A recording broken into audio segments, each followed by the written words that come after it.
Hello, good morning, good evening, good afternoon.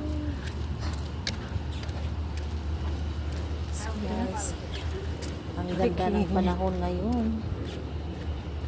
So, nag-isip kami yung kapatid ko nga maglakad. You know, walking is good for your health. Yeah.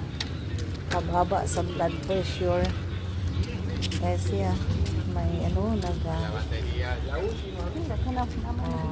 yan, may nagbike, may naglakad. Yeah, dami. It's tao ngayon. 8 o'clock. Malapit lang sa beach. Yung ano namin, yung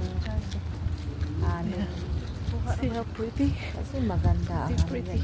peaceful. Then tapos yung pwede kang pagkatapos maglakad, mag-swimming. Ay, ang ganda. Ang ganda guys.